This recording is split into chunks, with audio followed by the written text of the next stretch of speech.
Bonjour, un mot pour vous dire que les travaux de la 221e session du Conseil exécutif de l'UNESCO avancent bien, très bien. D'abord, nous avons entendu un discours inspiré et inspirant de la directrice générale, notre compatriote Audrey Azoulay, qui nous a livré un bilan remarquable de son action depuis 2017.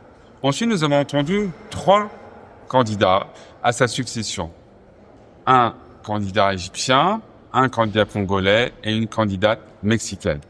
Le Sud est à l'honneur. Et puis, nous avons discuté, négocié.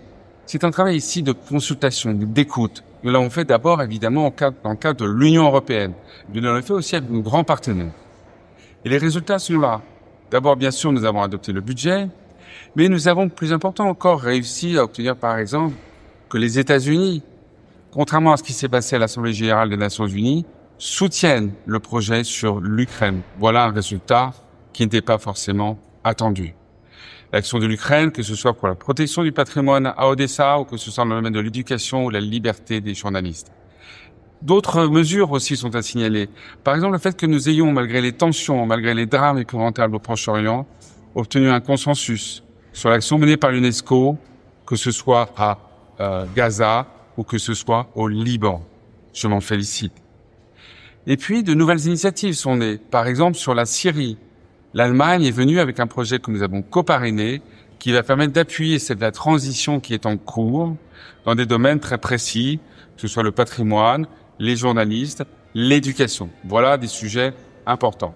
Sans parler aussi du Soudan. Sur le Soudan, hier, à Londres, se tenait une grande conférence que nous coprésidions avec les Anglais, les Allemands, l'Union européenne et l'Union africaine pour essayer de trouver une solution à la plus grave crise humanitaire que connaît aujourd'hui la planète.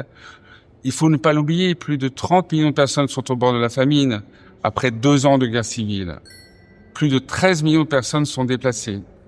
Eh bien, dans ce cadre-là, l'UNESCO joue son rôle et va apporter son action dans le domaine du patrimoine, dans le domaine de l'éducation.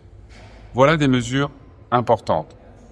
Et puis, au-delà de ces actions, je voudrais aussi signaler des gestes symboliques, mais qui sont appréciés, que ce soit le soutien de l'UNESCO à des mémoires de la parole, mémoire de la planète, des actions que nous avons soulevées, des initiatives que nous avons prises, sans parler aussi, sur un plan symbolique, du fait que l'UNESCO a accepté de s'associer à 2 anniversaires. Le 50e anniversaire du décès de René Cassin, un grand juriste qui a inspiré la Déclaration universelle des droits de l'homme, mais aussi le 100e anniversaire de la naissance de Simone Veil. Simone Veil, au nom du combat contre l'antisémitisme, au nom des droits des femmes, au nom de la mémoire de la Shoah. Voilà de très belles actions et nous sommes encore au milieu de guet. D'autres travaux sont en cours et qui, j'espère, seront toujours animés de ce même esprit de dialogue constructif de plus de 193 pays qui doivent ensemble trouver un chemin commun. Merci.